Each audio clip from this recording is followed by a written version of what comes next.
Saham metals atau logam sempat menarik dan rame beberapa waktu lalu, khususnya sejak awal tahun, di mana memang harga-harga acuan metal itu cukup kompak naik ya, mulai dari timah, nikel, koper dan lain-lain. Tapi apakah sekarang masih menarik atau justru memang sedang jatuh atau sudah habis waktunya atau hanya retracement sementara? Kita akan bahas satu persatu. Yang pertama adalah saham langganan saya ya. Saya cukup sering trade di sini atau bahkan swing di sini, dan saat ini saya sudah tidak punya barang ya. MBMA cukup jelas fase distribusi, namun distribusi terukur karena saya tidak tahu apa agenda yang ada di balik MBMA. Namun teman-teman bisa lihat di sini di chart weekly itu sejak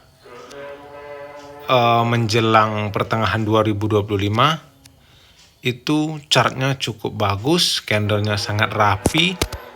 Teman-teman bisa lihat di sana ya. Itu sangat terukur, retracementnya sangat rapi dan ya sangat begitu menarik ya.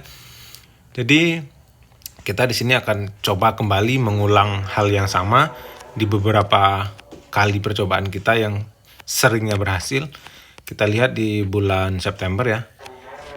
Di bawah bisa teman-teman lihat itu ada bar merah yang cukup konsisten. Buangan asing, distribusi ya, mungkin take profit. Tapi harga cukup mampu digambar dengan sangat cantik. Terbukti di bulan Oktober kembali menembus area resisten atas ya. Lalu turun lagi sekitar bulan Desember, lalu di awal Januari kembali naik lagi, lalu Februarinya koreksi dan naik lagi di awal Maret, dan sekarang kembali ke fase markdown, fase take profit asing gitu ya. Jadi jangan terlalu takut dengan candle merah, dengan bar merah net sell foreign-nya ya, karena memang siklusnya itu dia membuat swing low, swing high gitu-gitu ya. Jadi di sini adalah area terbaik beli ya menurut saya, di bawah 680 sampai 650 atau maksimal 630 lah. Jadi sebisa mungkin kita mendapatkan AVG di kisaran 650 itu sangat bagus. Dan resikonya itu adalah 600. Jika harga terus jatuh ke bawah 600 ya tandanya lukisannya sudah mulai rusak ya, sudah mulai tidak diperbaharui lagi. Jadi bisa-bisa trennya sudah patah gitu kalau orang teknikal ngomong. Di sini risk rewardnya cukup menarik ya. Jika kita punya AVG di 650, itu risikonya kalau jatuh ke 600 hanya sekitar 6%. Namun jika lukisan ini terus berlanjut, nggak usah muluk-muluk ya, bisa ke 900. Itu belum ngalahin ini ya, high sebelumnya. Bisa ke 900 aja kita sudah dapat 40%. Jadi 6/40 sangat worth it ya. Apalagi besok di awal pembukaan market berpotensi harga akan jatuh ya, mungkin V-shape ya, jatuh sementara pagi, ARB mungkin, atau 14%, 13% ya, siapa yang tahu. Harus berani spekulasi buy karena memang di sini saya melihat peluang ya. Saya jujur sudah buat antrian bahkan sejak penutupan Selasa lalu. Ya idealnya menurut saya 650, targetnya 900 ya kalau kuat hold dengan goncangan-goncangan dan volatilitas yang cukup ya lumayan sih, dibilang rendah juga. MBMA punya volatilitas yang standar lah gitu ya. nggak se ekstrim Konglo juga, Konglo Bakri apalagi ya. Tapi ini kenaikannya cukup konsisten, teman-teman bisa lihat ya, sejak Oktober lah, itu sangat jelas, ini sangat cantik gitu ya. Oke, itu untuk MBMA. Oh ya, kalau ARB dia bisa menyentuh 600 bahkan 595 ya. Itu sangat baik untuk spek buy.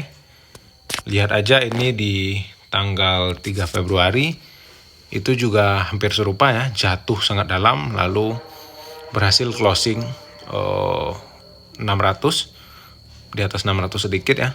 Nah, di situ terlihat bahwa ini ada penunggunya, ada yang jaga.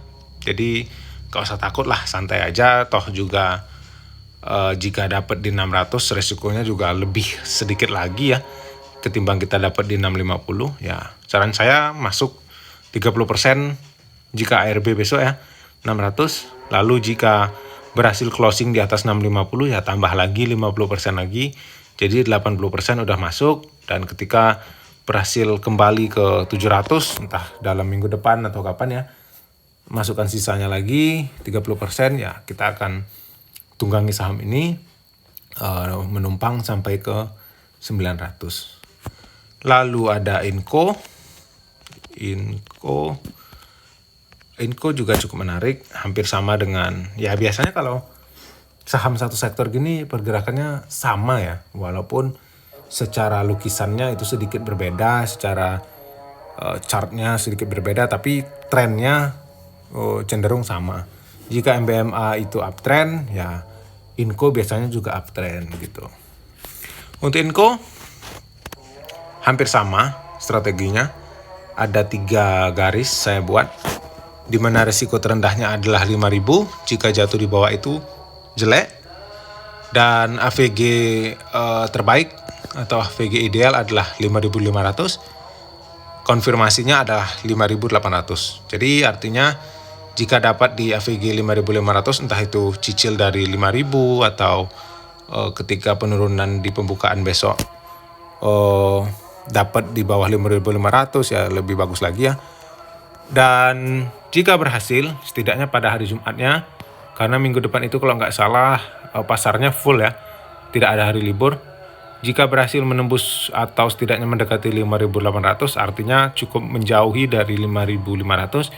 Artinya tesis ini hidup, artinya kita bisa hold dan ya mungkin bisa mendekati 7.000. Jika berhasil melewati 7.000 ya 8.000 akan dilewati dengan mudah, dan tentunya profit kita atau AVG kita sudah aman jauh di bawah. Lanjut ada Tins ini kemarin cukup mengagetkan juga ya. Perkiraan saya Tins hanya jatuh hingga ke 3.400 atau 3.500, tapi ternyata menyentuh 3.300 bahkan kemarin ya, bahkan juga mendekati harga ideal saya. Tapi saat itu sayangnya saya tidak memperhatikan Tins, jadinya saya perlu antri lagi. Jadi menurut saya di Tins lebih gampang ya. Di sini karena levelnya sudah kritis, kita menunggu dan memantau hanya di satu garis. Artinya 3150 adalah area beli, dan jika jatuh di bawah 3150 dan terkesan tidak dijaga, artinya jelek. Jadi kita buang ya, maksimal kita kasih toleransi 3.100 ke bawah dikit lah gitu ya. Untuk potensinya ya itu juga ada gap ya di 4.200 ya, bisa ke 4.200 saja udah lumayan profitnya.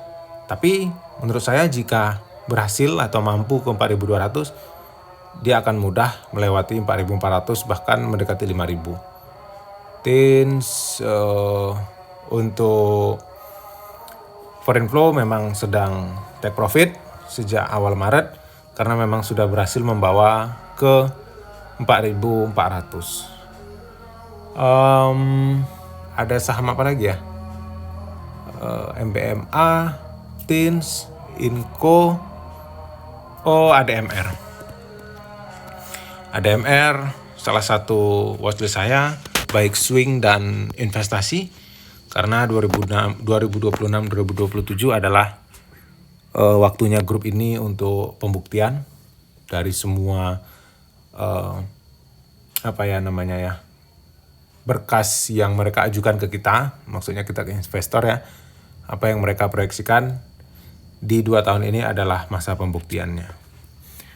ADMR 1700 adalah AVG ideal, cicil mulai dari bawah 1790. Ini berpotensi kita dapat ya, karena besok pembukaan pasar dan sekarang harga mineral itu cukup banyak yang koreksi, which is bagus untuk sentimen negatif, dan kemungkinan kalau bisa ARB itu bisa ke 1695, tapi kita 1675 atau berapa gitu ya, tapi kita cukup antri di 1700 saja karena itu sudah sangat bagus ya menurut saya, karena selagi dia bertahan dan mampu kembali ke atas 1700, level 2300 akan dicapai oleh ADMR. Tapi di sini risknya cukup tebal ya, maksudnya acuan kita itu ada di 1400. Jadi selama dia masih di atas 1400 kita bisa hold. Ya walaupun strukturnya sedikit agak rusak, tapi di sini ada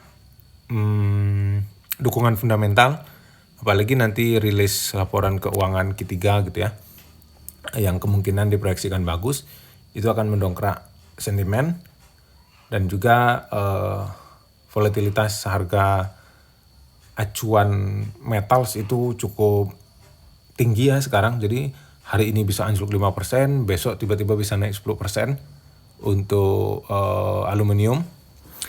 Tapi secara garis besar, aluminium hari ini itu jauh lebih tinggi harganya ketimbang tahun lalu. Sebenarnya secara kinerja ADMR sudah bisa dipastikan meningkat, apalagi memang efisiensi dari smelter yang sudah aktif itu akan sangat membantu di Q3 dan Q4 nanti.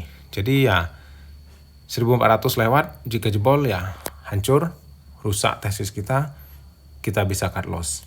Oke.